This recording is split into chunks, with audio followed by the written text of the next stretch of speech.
Fala pessoal, tudo bem com vocês? Começando agora mais um episódio do nosso Talk Churras, o lugar que tem vinho, o lugar que tem carne, o lugar que tem uma boa conversa, você sabe muito bem, toda semana, segunda-feira tem episódio novo e nesta semana nós temos várias novidades para trazer para vocês, porque a vida é uma eterna evolução, o negócio vai evoluindo. E só para vocês terem uma ideia, vocês sempre pediram aqui, falaram, Paulo, eu quero um pouquinho mais de detalhes sobre essa questão dos vinhos, a gente precisa se aprofundar nesse tema, esse é um tema muito importante, eu quero conhecer um pouco mais, eu sou leigo, enfim.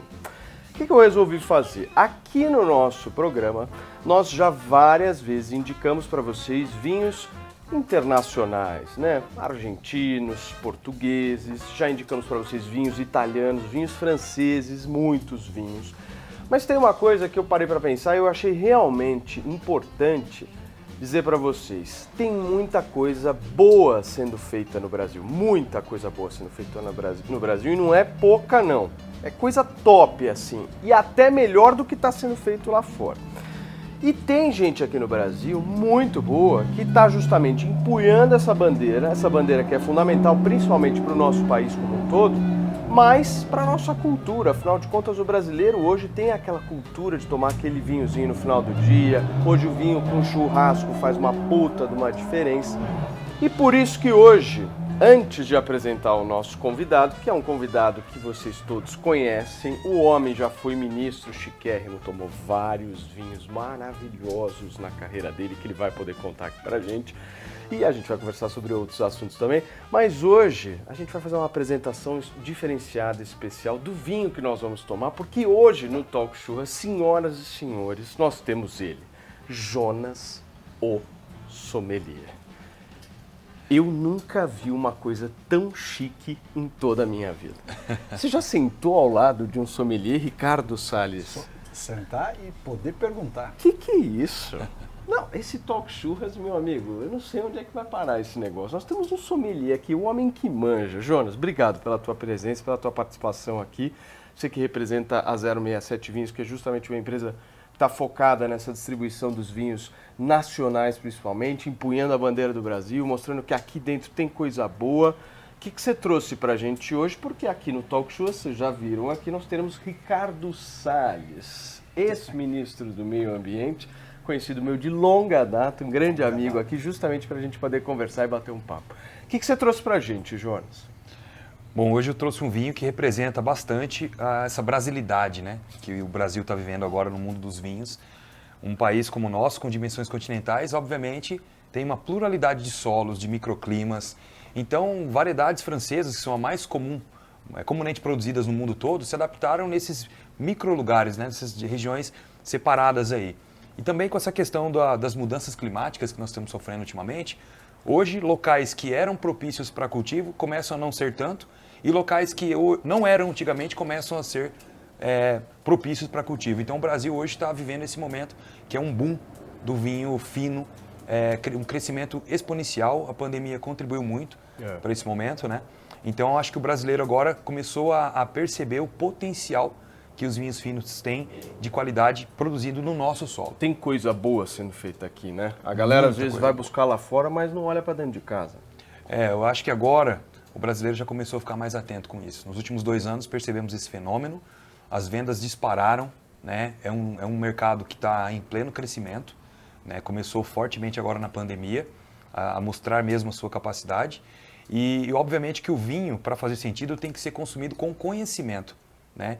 Então, o brasileiro, através do vinho, passa também a conhecer um pouco mais do próprio Brasil.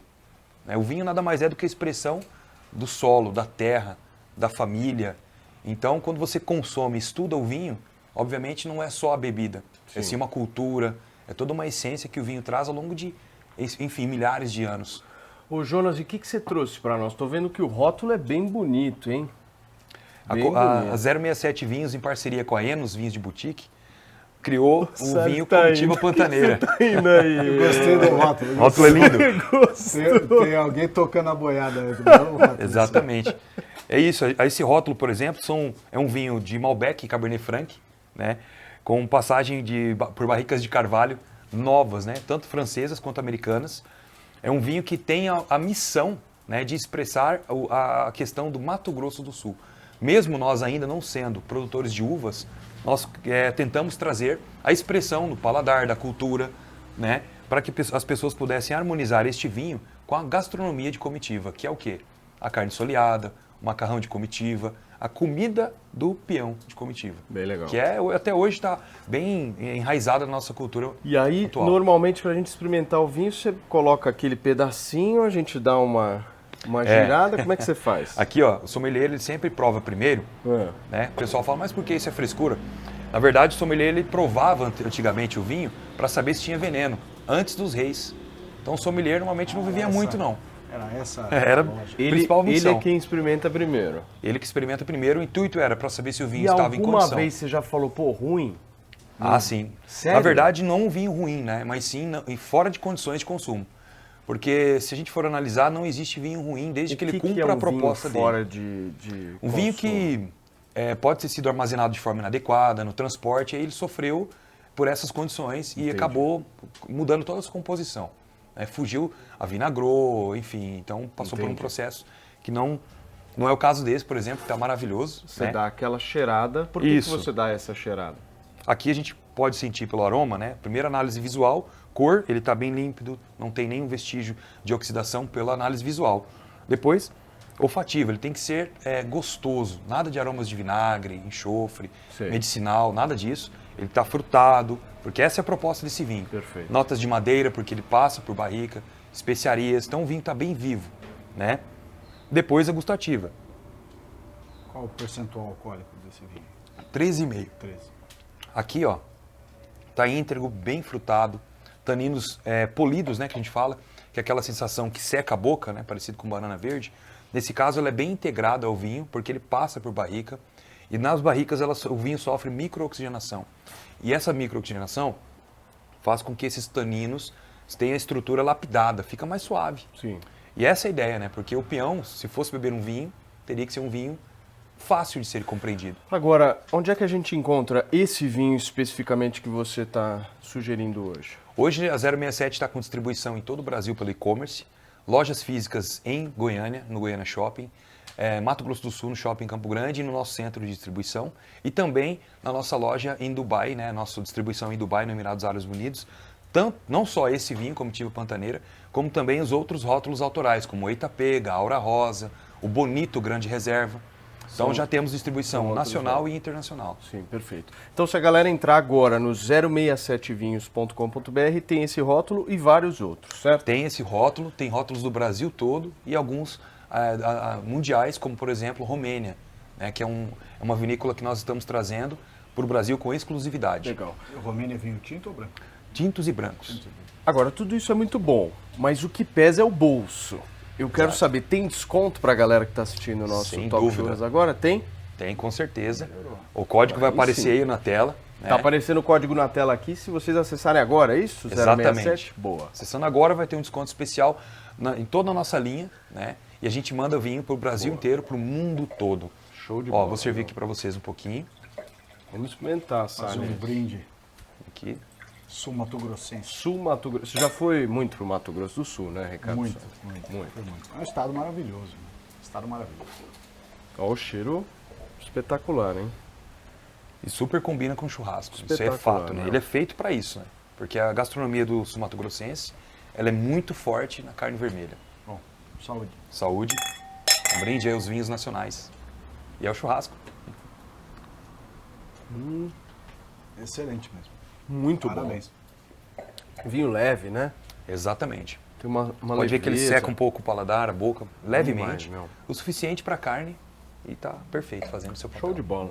Tá aí, gente. Essa é a indicação que a gente faz hoje. A 067 está com uma lista muito legal de vinhos. E se vocês acessarem o 067vinhos.com.br, vocês vão ter acesso a todos esses rótulos aí disponíveis e de vinhos bons aqui do Brasil. Você não precisa ir lá fora, não precisa importar. Você pode ter acesso a bons produtos aqui, certo? Exatamente. A valorização do nosso produto tem que começar por nós. É isso aí. Obrigado, irmão. Obrigado, foi um prazer. Uma honra Parabéns. ter Jonas, o sommelier, aqui conversando um pouquinho com a gente no Talk Churras. Bom, gente, agora Nós vamos bater um papo justamente com o homem, o convidado oficial aqui deste Talk Churras nesta semana. Tenho uma alegria enorme de ter ele aqui. É um cara que eu acompanho há muito tempo.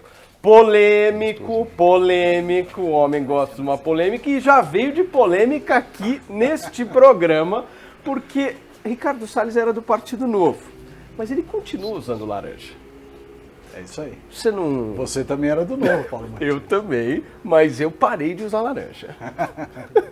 Mas enfim, a gente até tem grandes amigos no Novo, né, realmente. Sim, claro. E nós passamos por lá, você e eu, numa perspectiva de algo que tinha tudo para ser muito legal e em razão de questões que você conhece bem, acabou, infelizmente, não envolvendo, não se desenvolvendo como nós esperávamos.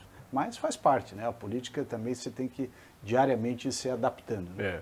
Escuta, hoje nós vamos fazer uma belíssima carne aqui. Você gosta de carne? Eu gosto. Gosta? Hoje nós vamos fazer esse belíssimo bife de tira, que inclusive quem mandou aqui pra gente foi o Rogério Betti, que é seu conhecido. Grande Rogérião. Grande Rogério Betti, nosso parceiro aqui do canal. Dá uma olhadinha nessa beleza aqui desse bife de tira. A gente já fez o bife de tira algumas vezes aqui no Talk Churras. É uma carne que eu particularmente gosto bastante, porque ela tem o seu tamanho, a capa de gordura bem delimitada, enfim. E a gente vai fazer aqui com o nosso Ricardo Salles.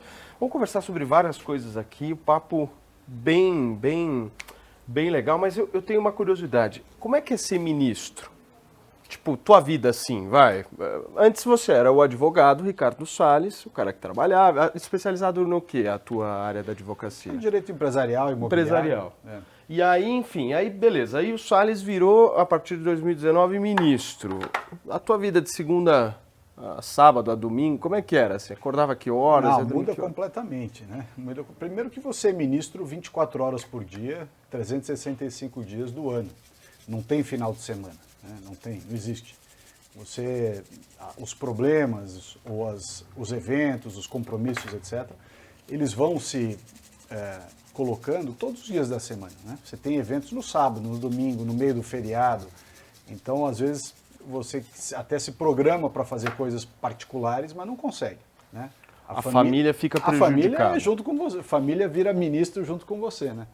Porque você vai num restaurante, todo mundo sabe quem você é, você vai no shopping, vai onde quer que seja, pro bem e pro mal. E tua família reagiu bem a isso? Te apoiou? Eu acho que sim, eu acho que sim. É sacrificante para todos, né? Para mim foi, porque primeiro você tem que mudar para Brasília. Não é como deputado federal, por exemplo, que vai na terça-feira à noite e volta na quinta, né? Ou na terça-feira de manhã. O ministro ele tem agenda todo dia. Então, essa é a primeira coisa, uma mudança na logística da sua vida. Você tem que estar lá em Brasília, o seu gabinete é em Brasília, e as viagens, né, que você faz, tanto as nacionais quanto as internacionais, te demandam muito tempo. Você deve se lembrar, até nós convivemos muito nessa época, quando eu fui secretário aqui no estado de São Paulo. Secretário do Meio Ambiente. Secretário do Meio Ambiente, secretário particular do governador. Você viaja no estado de São Paulo, por mais longe que seja, você fala assim, vou até Franca, vou até Ribeirão Preto, vou até Prudente, nossa querida Presidente Prudente. É 1 hora de avião, 1h30 de avião, enfim. Você fala no Brasil, eu vou dar um pulinho lá em Roraima, é 3h30 de avião, no mínimo. Né? Viagem internacional. É longe, né? Enfim, você fala, até o Rio Grande do Sul, eu fui, estou citando o Rio Grande do Sul, porque essa uva aqui do vinho que você trouxe do Rio Grande do Sul. Uma das primeiras viagens que eu fiz como ministro foi com a bancada de senadores e deputados federais do Rio Grande do Sul. Nós demos um giro lá pelo estado para ver as questões ambientais, os parques nacionais que tem no Rio Grande do Sul, maravilhosos. Aliás, começou pelo Rio Grande do Sul o nosso movimento de concessão de parques para iniciativa privada. Então é uma vida interessante, você conhece o Brasil todo, as realidades brasileiras são muito diferentes. O dia a dia de ministro é puxado, é bastante puxado. E a pressão? Total. Você conseguia dormir? Não. Eu durmo na base do Pats. Você também toma Pats? Eu tomo. Se não tomar, não durmo. Maravilhoso, né? Diga-se de passagem, obviamente, que a gente tem que deixar registrado somente com indicação médica, enfim, mas é um remédio mas ajuda. Ajuda muito, Ajuda. Muito. Fazer esporte também ajuda, né? Fazer esporte, enfim, ter uma agenda mais regrada, mas no meu caso era impossível, porque um dia eu estava em São Paulo, no outro estava no Rio de Janeiro, o outro estava em Rondônia, enfim. Sim. Você tem muita exposição, sobretudo nessa agenda de meio ambiente, num governo Bolsonaro que mudou o paradigma de como enxergar o tema ambiental. Então, o ministro do Meio Ambiente é uma pessoa que todo mundo, no meu caso, todo mundo sabia quem eu era. O dia inteiro na televisão. Era o pior cargo do governo federal? Eu não diria o pior, mas é um dos mais complicados. Porque junto você com pega, quais? Acho que todas as pastas onde há uma discussão ideológica junto com a mera administração da pasta, são muito mais complexas. Vou fazer uma comparação. Sim. Você pega pastas como, que é um grande trabalho feito lá pelo Tarcísio, mas pega pastas como a infraestrutura. Não tem discussão ideológica. Quem é o Estado, o prefeito, o governador, a bancada que pode ser contra uma ferrovia, uma rodovia, uma hidrovia? Ninguém é contra. Então, contra a privatização, né? Isso, mas é uma questão mais conceitual, né? Como formas de gerir. Mas não há não dá muito espaço para ideologia ou para diferentes concepções de mundo dentro de pastas como infraestrutura, como desenvolvimento regional, né? Como economia já tem um grau mais difícil, mais complicado. Quais são aquelas onde a ideologia está muito presente? E no Brasil, depois de 20 anos de esquerda administrando a máquina pública, essa ideologia de esquerda está muito impregnada dentro da máquina. Onde é que ela está? Ela está na cultura, ela está na educação, ela está no meio ambiente, está nos direitos humanos, lá com a Damares. Enfim, essas pastas, onde tem um conteúdo ideológico, filosófico maior, você tem mais embate, porque você está efetivamente mudando todo um estabelecimento de uma linha de atuação que se consolidou ao longo de 20 anos. Então, para você mudar isso, botar uma nova perspectiva, uma maneira diferente de encarar os problemas, um caminho diferente para ser percorrido, isso causa efetivamente uma necessidade de acomodação. Mas esse ministro novo que entrou, ele é um ministro que aparece bem menos daquilo que você apareceu, não é? É um cara um pouco mais discreto, perfil enfim. Também. O Joaquim trabalhava comigo, fui eu que o convidei para ser secretário de Amazônia e Serviços Ambientais. Ele veio de São Paulo, foi meu colega, inclusive, aqui em São Paulo, na Sociedade Rural Brasileira. Uma ótima pessoa, produtor rural de café e uma pessoa que conhece a área ambiental, trabalhou na Amazônia. Você acha que esse embate que você trouxe, ele se manteve? Eu já fiz o embate que tinha que ser feito, quer dizer, alguém tinha que fazer o embate no sentido de recolocar as ideias em outra posição, mostrar que há outros caminhos, propor novas alternativas. Esse trabalho foi feito por mim ao longo dos 2 anos e meio em que eu fiquei lá.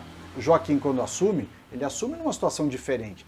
As principais mudanças administrativas na pasta, no IBAMA, no CMBio, no Ministério, enfim, as grandes alterações de pontos de vista já estavam feitas. Então o trabalho do Joaquim é dar manutenção a isso aí. Ele é uma pessoa competente, discreto, ele tem feito, na minha opinião, um bom trabalho. Muito bem, gente. Vamos então colocar o nosso bife de tira aqui, ouvir o nosso chiadão aqui maravilhoso. De qualquer lugar do Brasil, esse chiadão fala a mesma língua, que é essa língua aqui, ó. Você entende essa língua, Salles? Olha só. Deve ter uma turma lá na COP se reverando na hora que vê esse bife aí, né? E os veganos, hein? É impressionante. Na área lá da COP, nessa discussão ambiental, há uma força gigantesca contra a produção de carne, né? Contra Sério? o consumo de carne no planeta. Na COP26? Na COP, até vou contar uma história divertida aqui sobre isso. Mas uma das principais defensoras da redução do consumo da carne é uma brasileira, a ex-ministra Isabela Teixeira, foi ministra de Meio Ambiente. Ela é uma das pessoas contratadas pela ONU para promover mundialmente uma campanha internacional pela redução do consumo de carne, obviamente prejudicando a pecuária brasileira, né?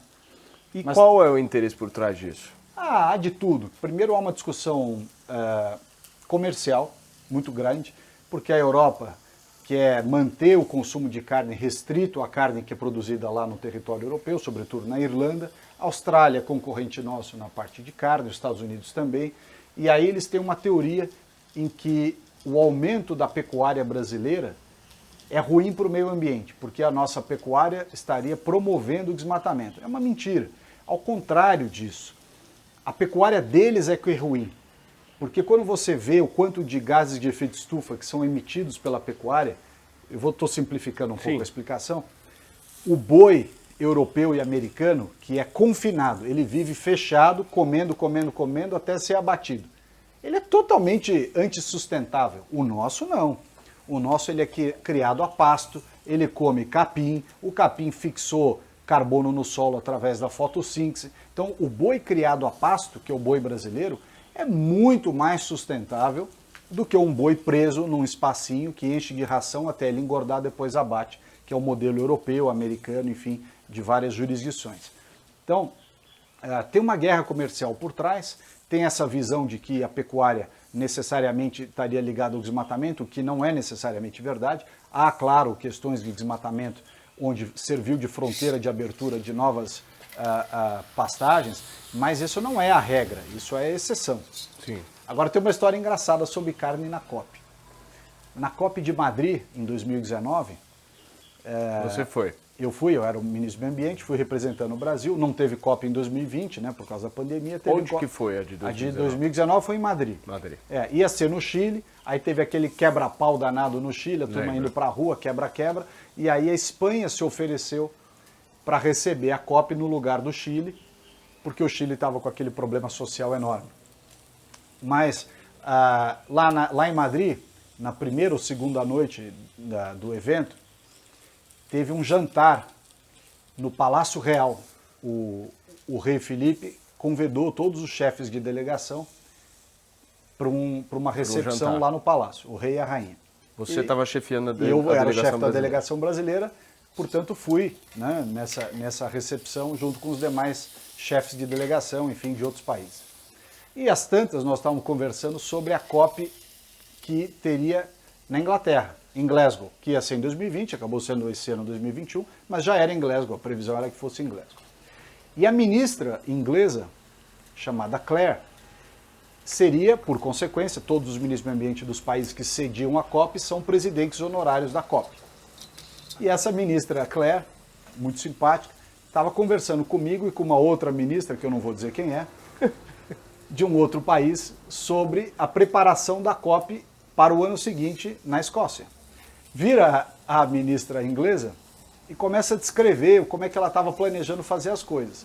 Aí a outra ministra diz assim, não, e acho mais, hein? Acho que nós deveríamos ter uma COP 100% vegana, nada de carne na COP. Eu não aguentei, eu não consegui me segurar. Eu falei, olha, já me avisa que eu levo os bifes de casa. Gente. O fim da picada. Né?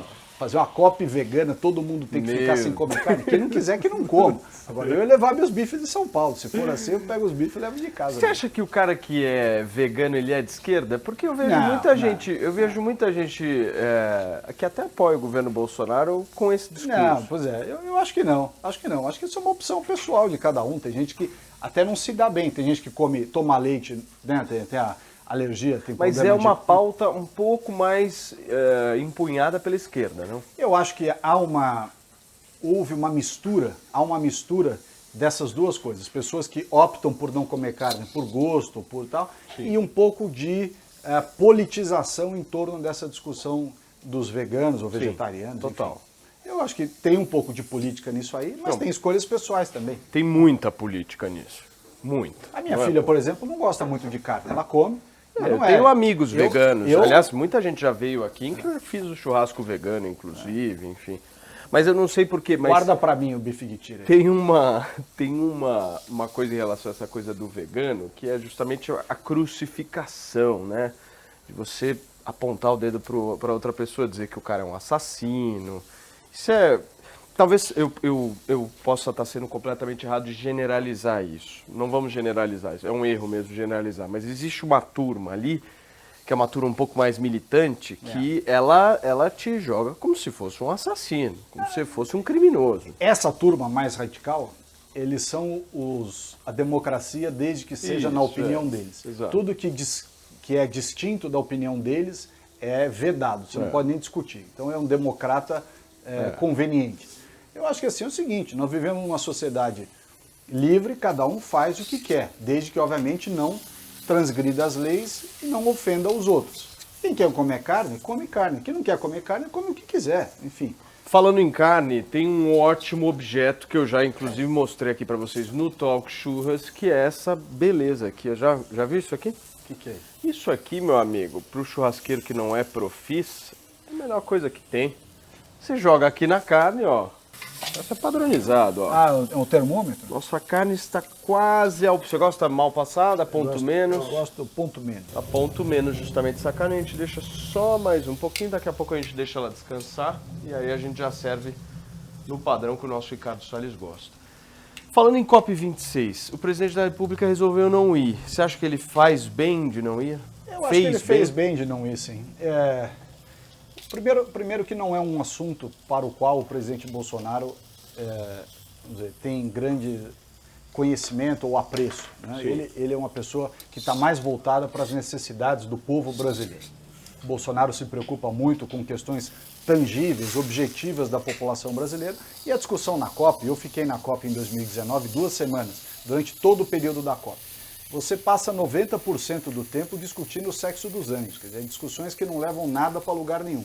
Você imagina um presidente da República ficar num evento cuja tangibilidade, assim, a materialidade daquilo que se discute é praticamente zero. Não faz o menor sentido. E o ministro Joaquim que toca esse papel com maestria, não tem problema. Olha que beleza. Tá bonito. Bonito, hein? Aí, turma, a gente vai deixar uns 2 minutinhos descansando, ó. Ó, perfeita.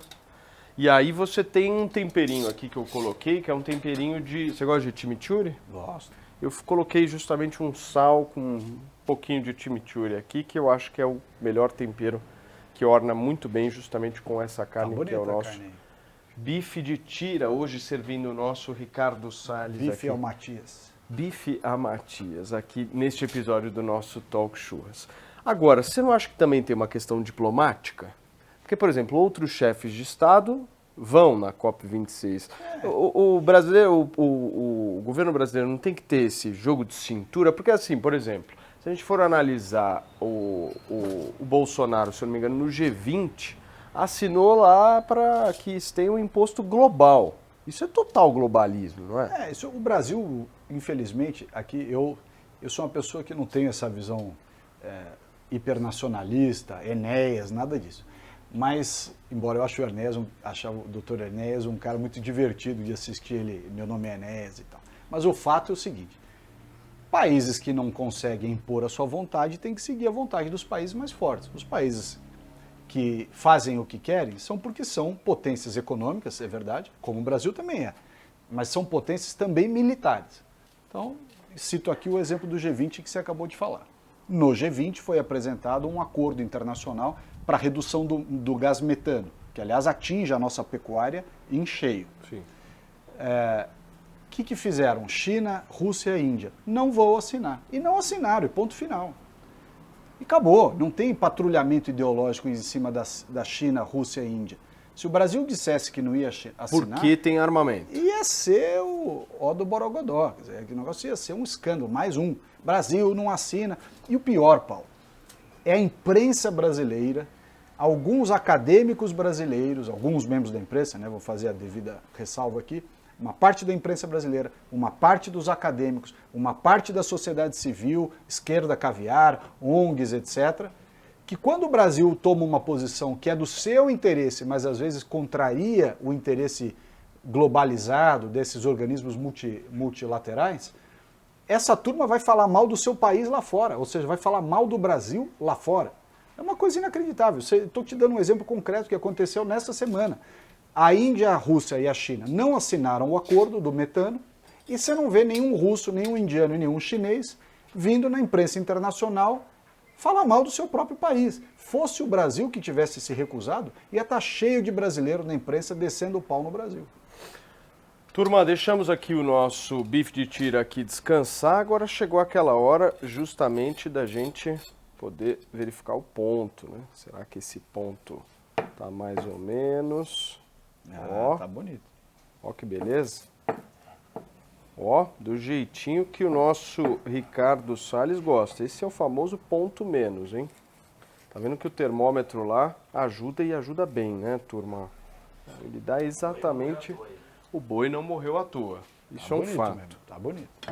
Escuta, quer mais vinho aí? Tem vinho pra você? Eu quero um pouquinho mais, tô sem. Vou botar aqui, ó. Boa. O vinho da passada da boiada. Vinho da passada. Aí, boa. Aí, meu querido Ricardo Salles, qual que é o segredo aqui do negócio? A gente pega um pouquinho de flor de sal e joga. Essa flor de sal aqui a galera gosta.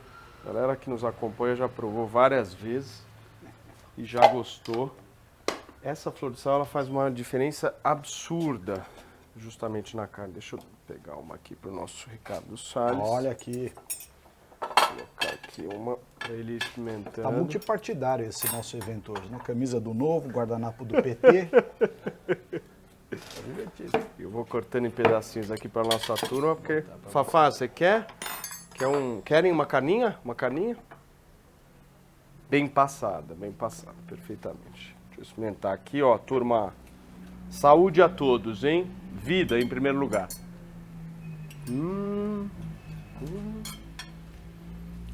Ministro, e aí? Não, Aprovado, hein, Paulo? eu quero saber. Como apresentador e churrasqueiro. Mais ou menos, dá para engolir? Excelente. Não, bom, né? Carne do Debete, feita pelo Paulo Matias, 10. Temperinho campeão, hein, Salles? Muito não tá, bom. não? Tá excelente. Nossa! Maravilhoso. Turma, experimentem tempero com chimichurri, faz a diferença. Vem com o pai, confia. Faz uma baita de uma diferença, principalmente numa carne com um volume como esse que precisa realmente de um pouco mais de tempero, certo? Muito bem. A conversa está muito boa, mas eu quero saber uma coisa. Você foi um ministro melhor que a Marina Silva? Bom, Quase eu engasgou. sou obrigado a dizer que sim, por várias razões. Primeiro, porque eu acho que sim. Segundo, porque eu acho que ela foi muito ruim. A Marina Silva tem o dom da demagogia, né? Fala, some quando convém, aí reaparece na política brasileira. E se a gente olhar o que aconteceu no Ministério do Meio Ambiente na época que a Marina era ministra, algumas coisas que ela fez são lógicas, e nós também fizemos, embora a turma só reconheça a parte do que ela fez. Por outro lado, ela fez coisas que eu discordo completamente. Vou citar duas. Quais? A primeira, ela criou o ICMBio. O IBAMA era o órgão que cuidava de tudo que o IBAMA já cuida, licenciamento ambiental, questões de fiscalização, e cuidava também das unidades de conservação. A Marina, como boa esquerdista, gosta de criar empresa pública para dar cargo para os companheiros. O que ela fez? Criou o ICMBio, o Instituto Chico Mendes, supostamente para cuidar das unidades de conservação.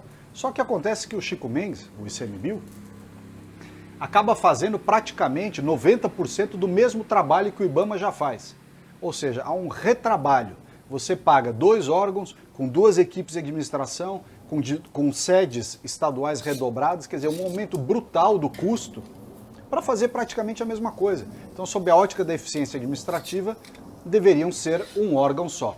Eu criei um grupo de trabalho para analisar essa eventual fusão do IBAMA e o ICMBio, não deu tempo de fazer na minha gestão, espero que num próximo mandato do presidente Bolsonaro dê para fazer. A segunda coisa que eu acho que a Marina errou muito foi não ter cuidado do saneamento e do lixo. 90%, 84% da população brasileira vive nas cidades. E as cidades brasileiras não têm saneamento direito, decente. Essa é uma pauta que você trouxe bastante, né? A agenda ambiental urbana.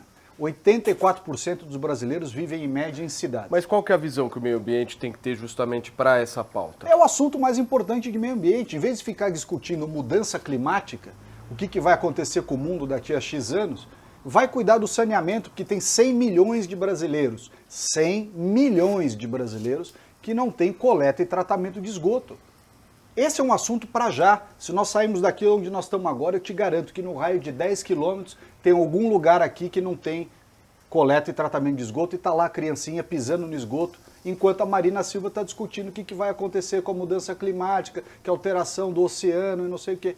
Não estou dizendo que isso não é para tratar, mas não é a nossa prioridade. Assim como o lixo, o Brasil tem 5.600 municípios, mais ou menos. 3.000 municípios brasileiros tinham, né, quando eu assumi o ministério, lixões. Você vai no lixão, tem lá pai, mãe, criança, cachorro revirando o lixo para tentar achar material para poder vender, chorume, aquele líquido que escorre, mosca, doença, cheiro ruim. Esse é o grande problema, junto com a falta de saneamento, para ser resolvido na pauta ambiental brasileira. O que a esquerda e a Marina Silva em especial fizeram para isso? Zero. Não fizeram nada. Zero. Por quê? Porque são assuntos que não têm charme, entendeu? Não pagam viagem internacional. Não tem seminário em Paris ou agora como o de Glasgow na Escócia para falar de saneamento e de lixo. Tem para falar de clima, mas para falar de saneamento e lixo não tem. Então a turma não liga, entendeu? Não tem o glamour e não tem as verbas de pagamento de pesquisa e viagem que essa turma deita e rola. O que você fez justamente nessa área? Bom, na parte Quando de você saneamento... chegou lá no Ministério, você viu que, essa era a prioridade. E o que você fez? Primeira coisa, uma mudança de orçamento. A gente pegou o orçamento do Ministério do Meio Ambiente e concentrou para esses assuntos. Saneamento, lixo, limpeza do mar, descontaminação do solo, quer dizer, questões tangíveis que você consegue entregar e que beneficiam o brasileiro no dia seguinte. Então, você tinha mais verba para essas coisas filosóficas que eu comentei do que as tangíveis. Primeiro, invertemos a prioridade. Segundo, um apoio técnico das nossas equipes e político dentro do Congresso Nacional para poder aprovar normas que deem solução ao problema. Esse trabalho resultou, dentre outras coisas, na aprovação do Marco Legal do Saneamento, que é a lei federal que vai permitir que a gente finalmente reverta... Foi importantíssimo. Importantíssimo, importantíssimo. Estava há 20 anos aguardando essa discussão. 20 anos. Nós fizemos isso em 2 anos.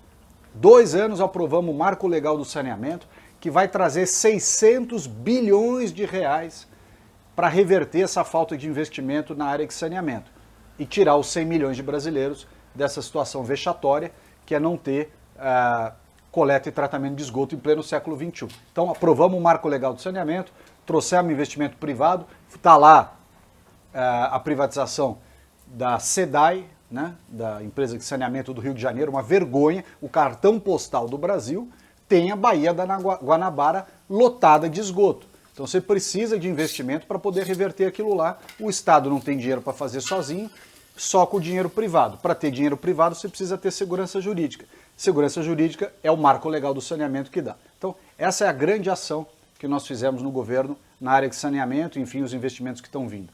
Da parte de gestão do lixo, criamos o programa Lixão Zero. Aliás, espelho do que eu criei quando eu era secretário aqui em São Paulo. No programa Lixão Zero, apoio aos municípios, apoio aos estados, apoio às cooperativas, equipamento, treinamento, investimento. Em 2 anos, nós reduzimos 600 lixões. Quer dizer, recebemos um país com 3.000, agora tem 2.400. A tendência, o caminho, né, é para chegar a zero, por isso que chama lixão zero, mas leva tempo. Então você reduzir em 2 anos 600 lixões é muita coisa, num país continental como o Brasil. Né? Muito bem. E aí, mais carninha aí? Você quer que eu dê uma passadinha na tua? Não. Não, assim tá bom? Nem uma esquentadinha? Não, que é esquentadinha sim. Esquentadinha, Né? Esquentadinha é de bom. leve, né? Mas tá gostosa aí, parabéns. Tá boa a carne, né, Sani? Uma carninha campeã essa daqui. Nosso Rogerão arrebentou na carne. Carne, eu sempre digo o seguinte, né, Salles? É 80% produto, 20% churrasqueiro. O churrasqueiro ele tem algum tipo de importância. Mas se não souber fazer, ele estraga o produto. Né? Sim, mas mesmo o cara que estraga o produto também consegue entregar algo com um produto minimamente razoável. Isso eu já aprendi já. Eu já vi nego estragando carne assim de monte, mas mesmo assim a carne ainda... É que os gostos também são diferentes. A turma que gosta de carne mais bem passada acha isso aqui intragável. E para nós que gostamos mais mal passada, se passar, perdeu. Perdeu. Então, até nisso tem É uma gestão de conflitos. espaço para todo mundo. O churrasco é uma gestão de conflitos. É isso aí. Ele é uma gestão de conflitos. E não tem cara mais chato que justamente o sommelier de churrasqueira. Você já conheceu esse cara? Esse cara é o cara que vai no churrasco, mas ele é tão chato. Porque ele é o cara que não quer fazer o churrasco, é o cara que faz o churrasco na casa dele, e aí o cara tá fazendo churrasco e ele fica do teu lado assim. Por que você botou o sal desse jeito? Era melhor ter botado o sal um pouquinho mais à direita. E aí ele fica no teu ouvido aqui, assim, ele só... Não, esse aqui é o jeito que eu faço. Porque não tem jeito certo o churrasco. Lógico. Churrasco, meu, O o importante legal... é o resultado que você entrega. O legal do Se o churrasco, negócio estiver meu, gostoso, tá bom. o legal do churrasco é justamente você reunir as pessoas, você poder bater um papo com as pessoas. Mais um Tá pouquinho. bom, aí. então. Chega. Obrigado. Essa é a coisa mais legal. E A aí, família tá do boa? Rogério tinha Boa? açougue, há gerações atrás aí. Os Debete. Não, o Debete tem açougue Não, hoje. mas o avô dele tinha já. Muito bem, gente. Nós estamos aqui entrevistando o ex-ministro do Meio Ambiente, Ricardo Salles, um homem que bateu de frente com ONG também. As ONGs te adoram, né? A maioria me adora. Muito. Muito. Eu vejo várias homenagens sendo prestadas.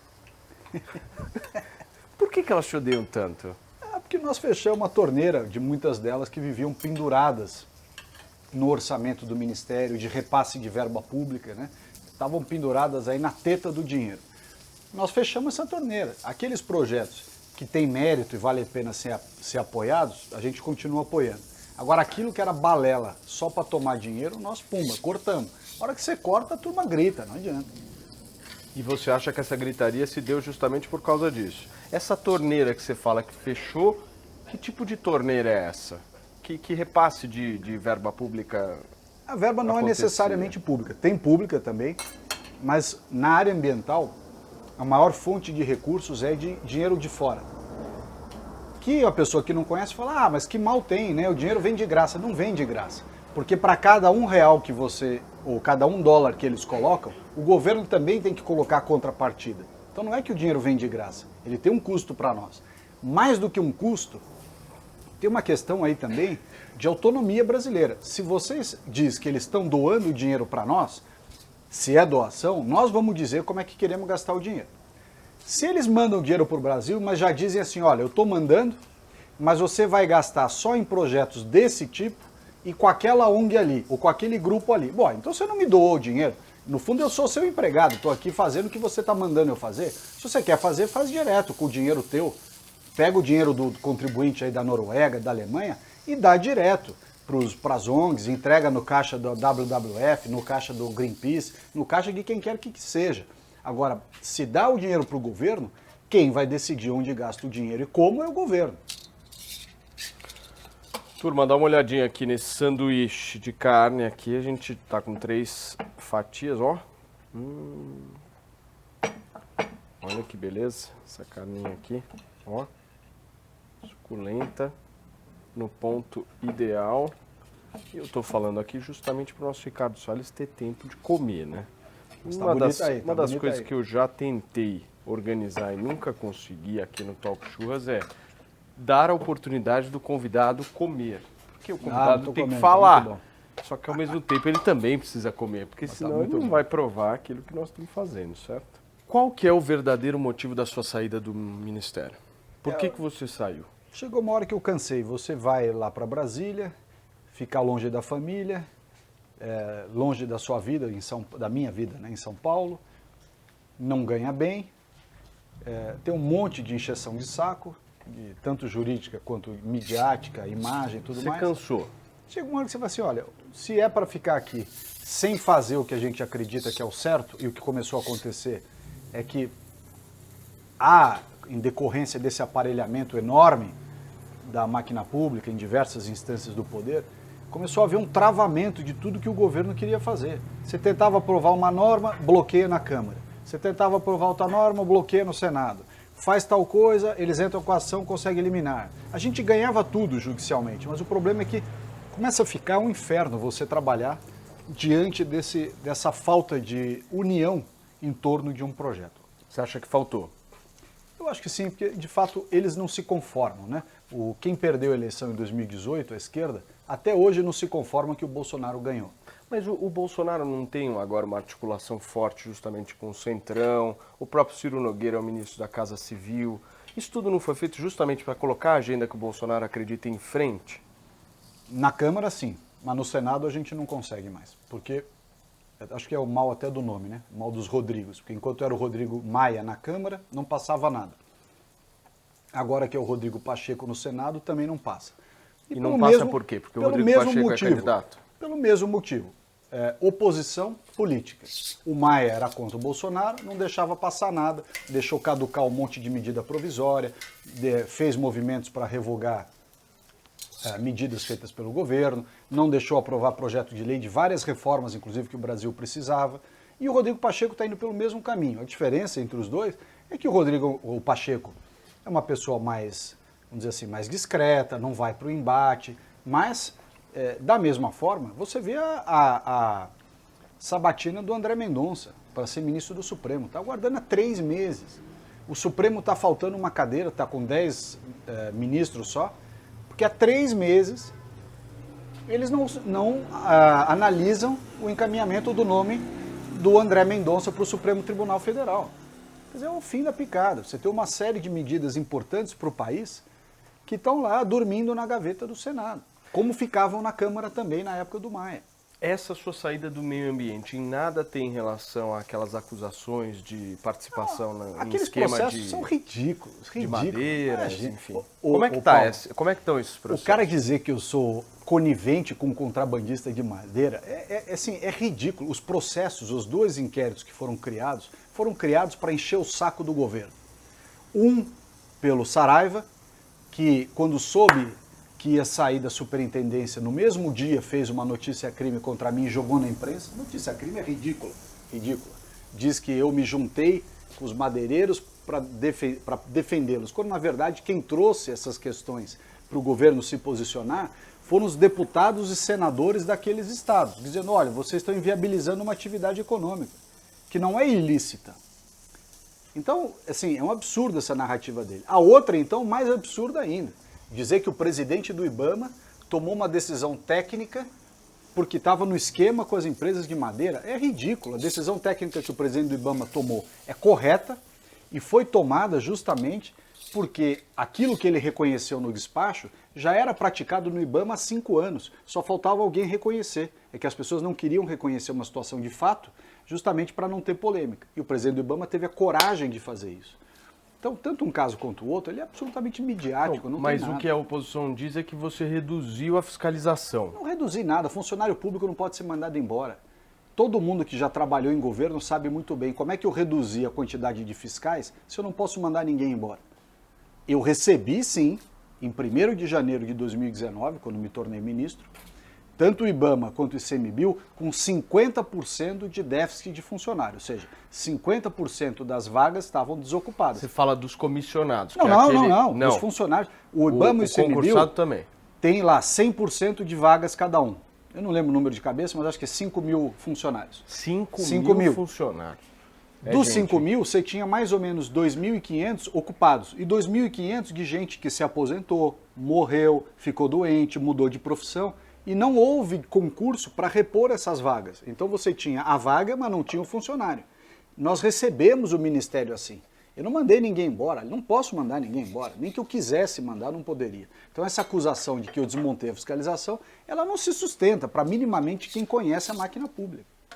O Salles, eu estou dando uma olhadinha no teu prato. Você é daqueles que não come gordura? Como? Mas quando está muito gordo assim, não. Você prefere uma gordurinha tipo assim, ó.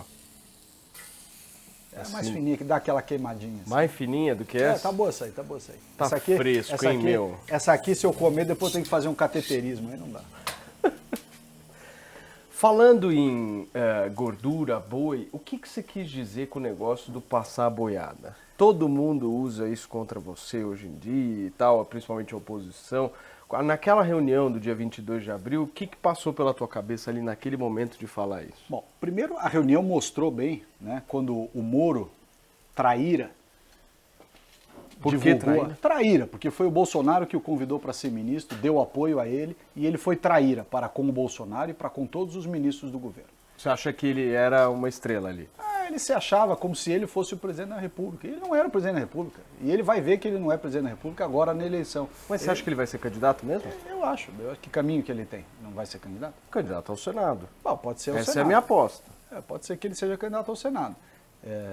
talvez até no Paraná, na vaga do padrinho dele, que é o Álvaro Dias. Mas, de qualquer forma, a reunião, quando foi divulgada, mostrou, primeiro, que no governo não tem nenhuma discussão ilegal ou de interesses ilegítimos, nem nada disso. O que eu vejo ali com relação a esse assunto do passar boiada? É um linguajar, uma conversa entre ministros. Todo mundo sabe o que o outro está querendo dizer porque se conversam diariamente. No momento em que o Celso de Mello, então ministro do Supremo, divulga a reunião para público, na minha opinião, irresponsavelmente, porque pegou uma reunião de assuntos de Estado, em que se tratou, inclusive, de relação com outros países, né, outros ministros e tudo mais, ele pega e divulga para espizinhar o governo. Ele divulga de propósito para tentar machucar o governo. Quer dizer, isso não é atitude de ministro do Supremo Tribunal Federal. Mas, enfim, com relação à minha fala, o que eu disse é uma coisa absolutamente normal, que o Brasil é um país burocrático, que todo mundo reclama que empreender no Brasil é um verdadeiro inferno, que você vive correndo atrás de burocracia para tirar alvará, licença, etc., e que não só os investidores brasileiros, como também os estrangeiros, reclamam dessa falta de agilidade e de burocracia no Brasil. O que eu falei? Olha, aproveita que a imprensa, que fica nos enchendo o saco, muita parte dela, está nos deixando em paz, e vamos focar no que é importante, que é desburocratizar o país, simplificar as normas, colocar racionalidade, coisa que nós somos cobrados, não só internamente no Brasil, como no exterior também. E a figura de linguagem que foi usada para isso é uma figura conhecida da sociedade brasileira. Aproveita, né, que tem que fazer esse trabalho e faz tudo logo, faz toda a lição de casa. Poderia ter usado a palavra faz toda a lição de casa, ao invés de usar passar a boiada. Mas passar a boiada é sinônimo de fazer a lição de casa. Não tem nada absolutamente diferente. Agora, a oposição, não sei o que, essa turma toda do mimimi aí, do ele não e tudo mais, fica enchendo o saco e vai encher o saco para sempre. É o papel deles. O que você faria de diferente que você fez? Não, pegando a sua trajetória, no próprio Ministério do Meio Ambiente como um todo, assim, analisando isso, foram 3 anos e... Não, 3 anos e meio. 2 anos e meio. Foram 2 anos e meio. Se você puder analisar tudo e pensar o seguinte, putz, isso aqui eu não acho que eu acertei, eu faria diferente. O que você faria? Eu acho que, por exemplo, o assunto principal a ser mudado é a comunicação, não só do Ministério do Meio Ambiente, minha e do governo. É um governo que se preocupou muito em combater a corrupção, em arrumar a casa, colocar racionalidade na administração pública, mas não se preocupou em comunicar isso. Então fica parecendo que o governo fez muito menos do que fez de verdade, ou que fez coisas que são diferentes daquelas que saem em algumas matérias, em algumas coberturas jornalísticas, no Brasil e no exterior. Aliás, uma coisa importante, eu quando fui em 2019, Paulo, no Roadshow nos Estados Unidos e na Europa, Paris, Londres e Berlim, eu fui em ONGs, fui representantes dos governos, fui com líderes do setor privado, né, presidentes de grandes empresas, e fui também em órgãos de imprensa. Você me conhece, sabe que eu gosto de ir para o debate, para a parte de entrevistas e tudo mais. Eu dei entrevistas em praticamente todos os jornais e grandes redes de televisão desses países. CNN, BBC, TV Sank, TVE, todas. Deutsche, não sei o quê, tudo. E o que eu ouvi de grande parte desses jornalistas e repórteres lá fora? Que quase a totalidade das reportagens que eles fazem lá fora se baseiam no que faz a imprensa brasileira aqui dentro. Então a gente precisava pensar melhor com essa história de a imagem do Brasil no exterior e parar de fazer matérias para denegrir o país, porque isso alimenta a narrativa contra nós no exterior. Alimenta. Então, não é que não tem problema, mas a pessoa pega um negócio desse tamanho e faz um negócio desse só para bater no Bolsonaro, só para bater no governo, só para bater nas pessoas aqui da direita. Quem é que paga o pato? É a imagem do Brasil no exterior. Aí eles vêm e falam assim, olha a imagem do Brasil como está. É vocês que estão criando isso, vocês que estão potencializando essa destruição da imagem brasileira lá fora. Brasileiros vão lá fora falar mal do país. Acadêmicos, jornalistas, ongueiro, alguns empresários aí metidos à esquerdinha, vão lá fora falar mal do seu próprio país. É aquilo que eu falei aqui no programa. Você não vê chinês, russo, indiano, americano, falando mal do seu próprio país lá fora, ou aqui fora, fora da sua jurisdição. Brasileiro você vê de monte. E a terceira via? Eu não acredito, não. Não acredito Você por acha várias que vai razões. dar o quê no ano que vem? Bolsonaro e Lula? Eu acho que a eleição vai ficar entre o Bolsonaro e o Lula. Segundo turno. E o Bolsonaro ganha. Por várias razões. Primeiro porque o Bolsonaro e Lula, cada um à sua maneira e para o seu público, tem muito carisma. Esses caras da terceira via, pelo menos os que estão apresentados aí, não tem carisma nenhum. Não falam a língua do povo, não entendem quais são os verdadeiros problemas da sociedade. O Bolsonaro vai lá no entorno de Brasília, todo mundo fala com ele, ele abraça todo mundo, conversa com a pessoa. Você pega esses caras que estão aí na maioria da terceira via, o cara vai comer um pastel lá na Ceilândia, lá com nojinho, é carinho. Então, esse cara, e o Lula também tem essa mesma qualidade do Bolsonaro de falar com o povo. A diferença é que o Lula é ladrão, o Bolsonaro não. Mas essa é a grande disputa que eu acho que vai haver.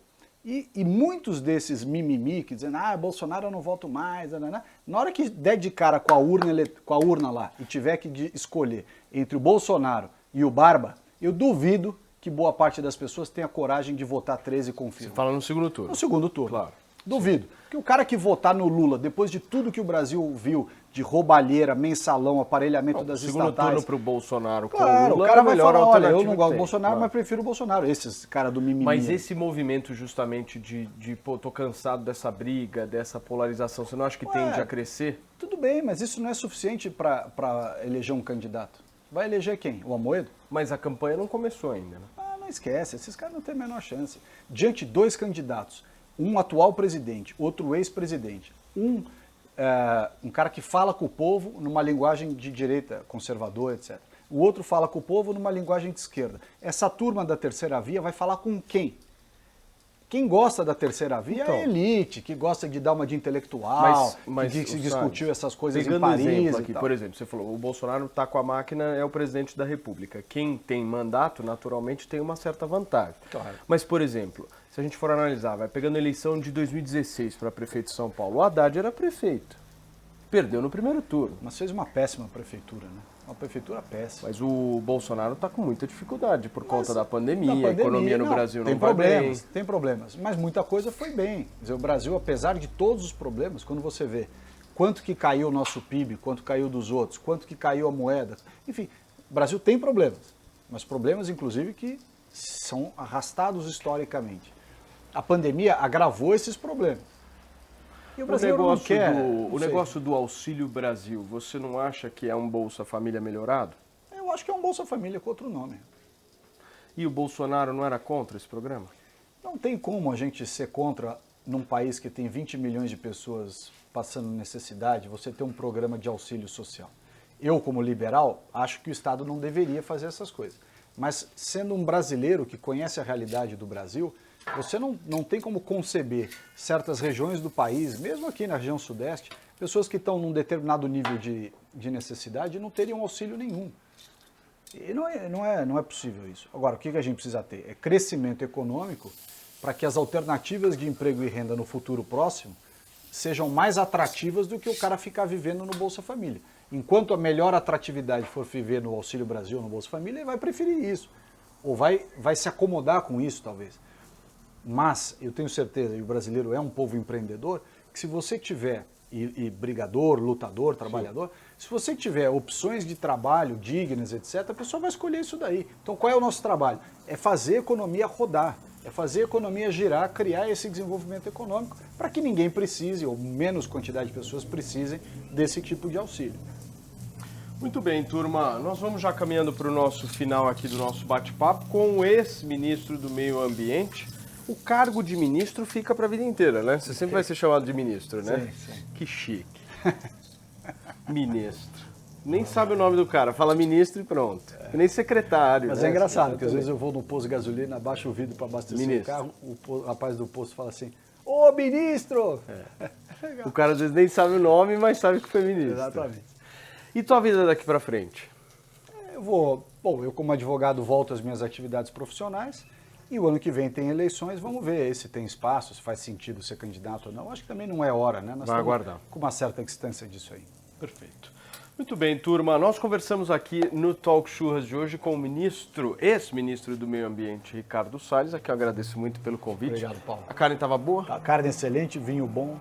companhia. E olha, este programa aqui acontece também com o grande apoio da Home Delivery BR. Todas as tábuas que vocês veem aqui, enfim, as taças, os pratos, os nossos garfos, facas, comprar nos Estados Unidos, mesmo com dólar a R$5, a mais de R$5, é algo barato. E a Carolzinha da Home Delivery BR vai contar pra gente como é que faz. Alô, tudo bom, pessoal? Aqui é a Carol da Home Delivery BR e hoje eu quero saber quem mais está empolgadíssimo para as compras de Black Friday nos Estados Unidos sem sair de casa no Brasil. É isso mesmo! Você consegue aproveitar todos os descontos nos Estados Unidos e receber na porta de casa no Brasil, através do serviço de redirecionamento ou personal shopper dos nossos redirecionadores parceiros. É só entrar em contato e começar as suas compras como se você estivesse aqui, nos outlets americanos. E o envio é claro, pela Home Delivery BR você conta com segurança e rapidez. E você acompanha passo a passo do seu envio com seu código de rastreio online. Muito bem, um beijo Carolzinha, Márcia, Kézia, todo mundo aí da Home Delivery BR. Esse foi o nosso episódio, eu queria muito pedir para vocês que deixem aquele like parceiro aqui, se inscrevam no nosso canal, verifiquem se vocês estão inscritos e compartilhem. Toda segunda-feira tem episódio novo por aqui e hoje aqui no Talk Churras nós recebemos Ricardo Salles, ex-ministro do Meio Ambiente. Obrigado, Salles, sorte aí nos projetos. Tamo junto. Tchau, turma, valeu.